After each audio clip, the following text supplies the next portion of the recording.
जय श्री राधे राधे राधे। दक्ष की 60 कन्याओं के बारे में यहाँ पर वृतांत बताने जा रहे हैं साथियों कि राजा दक्ष की कितनी कन्याएं थीं और उन कन्याओं का विवाह किस किस के साथ हुआ था, और उसके बाद में राजा दक्ष ने जो पुत्र उत्पन्न किए थे उनका क्या हुआ, कैसे, वो सब साथियों आपके समक्ष प्रस्तुत करने जा रहे हैं। तो यहाँ पर बताया गया साथियों कि दक्ष प्रजापति ने अपनी पत्नी अस्किनी के गर्भ से 60 कन्याएं उत्पन्न की। वे सभी अपने पिता दक्ष से बहुत प्रेम करती थीं। दक्ष प्रजापति ने उन सब का विवाह करने की सोची और फिर विवाह करने के लिए उन्होंने तैयारी की और 10 कन्याओं का विवाह दक्ष जी ने धर्म के साथ कर दिया। 10 कन्याएं जो थीं उनका विवाह धर्म के साथ हुआ। 13 कन्याओं का विवाह कश्यप जी के साथ हुआ। 27 कन्याओं का विवाह चंद्रमा के साथ हुआ था। 27 कन्याओं का विवाह चंद्रमा जी से और 2 भूत से, भूत का मतलब शिव जी से, 2 अंगिरा से और 2 कृशाश्व से, शेष 4 तार्क्ष नामक जो कश्यप थे उनके साथ विवाह हुआ था। ये यहाँ पर 2 कश्यप हुए हैं। ये अंगिरा पुत्र कश्यप से 13 कन्याओं का विवाह हुआ था और यहाँ पर एक तार्क्ष नामधारी कश्यप और थे, उनसे 4 कन्याओं का विवाह हुआ था।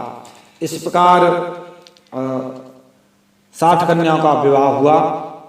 यहाँ पर साथियों बताने जा रहे हैं कि धर्म की जो 10 पत्नियां थीं उनका क्या क्या नाम था। उनका नाम सुनिए। भानु, लांबा, ककुभ, जामी, विश्वा, संध्या, मर्तवती, वसु, मूर्ता और संकल्पा। ये 10 कन्याएं धर्म के साथ विवाह हुआ था, उनका नाम है।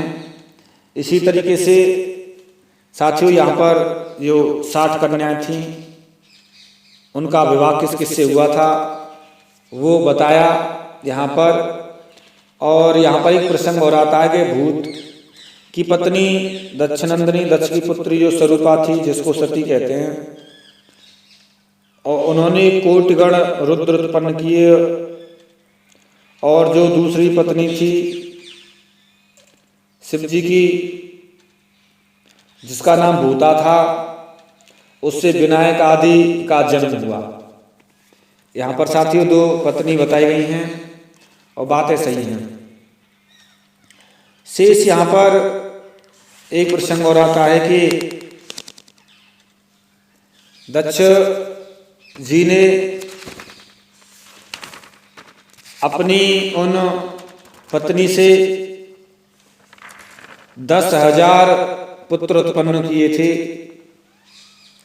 और उनसे कहा कि आप प्रजा की सृष्टि करो। तो उन्होंने कहा ठीक है पिताजी, हम जरूर प्रजा की सृष्टि करने के लिए तैयार हैं। तो ठीक है, तैयार हैं तो आप जाइए, तप कीजिए, क्योंकि बिना तप के सृष्टि नहीं हो सकती। सही बात है साथियों, बिना तप की सृष्टि कैसी? अगर आप तपस्वी होंगे तो आपके पुत्र भी तेजस्वी होंगे। तो वो 10,000 पुत्र थे, वो सभी तपस्या करने चले गए और वहां जाकर नारायण सर में उन्होंने स्नान किया।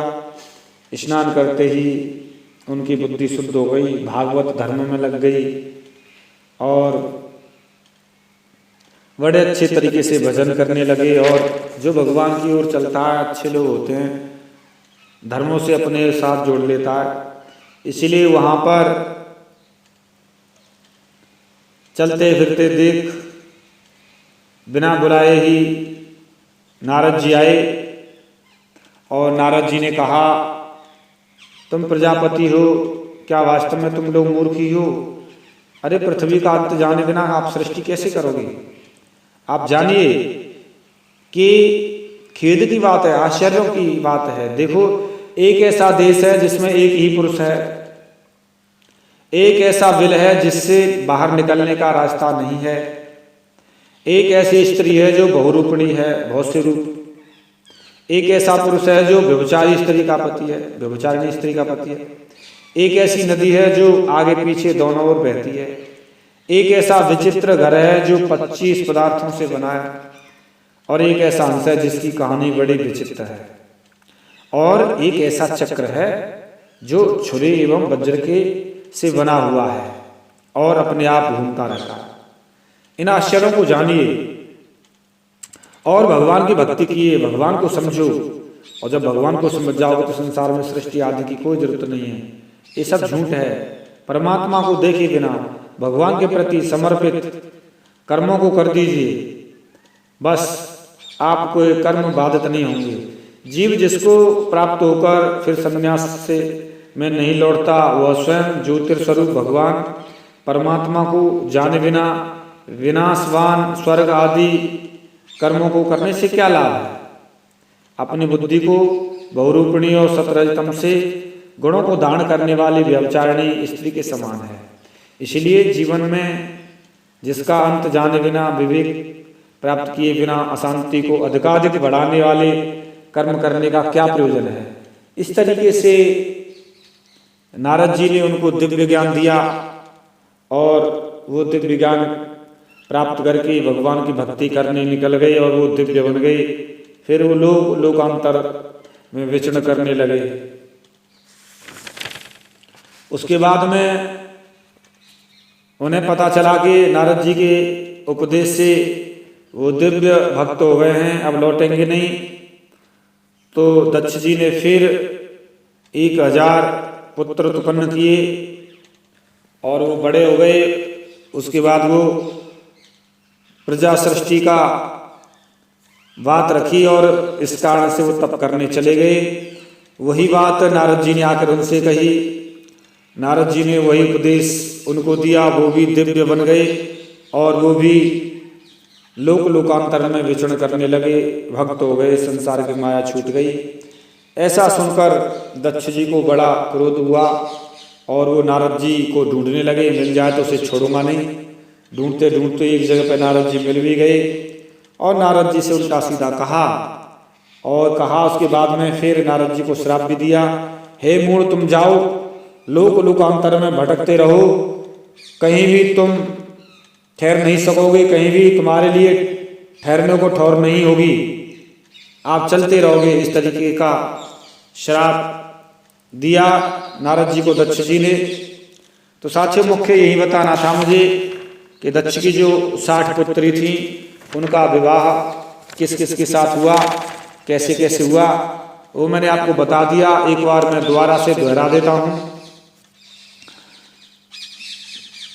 दक्ष की 10 पुत्रियों का विवाह धर्म के साथ हुआ। 10 पुत्रियों का विवाह धर्म से, 13 कश्यप से, 27 चंद्रमा से, 2 भूत से, 2 अंगिरा से और 2 कृशाश्व से और शेष 4 तार्क्ष नामधारी कश्यप जी से। इसलिए 60 पुत्रियों का विवाह दक्ष जी ने अलग अलग जगह कर दिया। साथियों, ये प्रसंग आपके समक्ष रखा और आपने अगर इस चैनल को सब्सक्राइब नहीं किया है तो सब्सक्राइब कर लीजिए। एक प्रमाण के साथ में ईमानदारी की बात कहने वाला दुनिया का एकमात्र चैनल वो आपका ही है। और साथियों, हमेशा की तरह मैं एक विशेष गहरे रहस्य के साथ में और अद्भुत वीडियो बनाता रहता हूं मैं, और इसी आशा के साथ में आपको किस विषय पर वीडियो कैसा चाहिए, क्या क्या ज्ञान चाहते हैं, तो आप मुझे कमेंट करें, जरूर मैं उस विषय पर वीडियो बनाने का प्रयास करूंगा। तब तक के लिए मिलता हूं एक विशेष गहरे रहस्य के साथ में। तब तक के लिए जय जय श्री राधे, राधे राधे, जय श्री राधे, राधे राधे।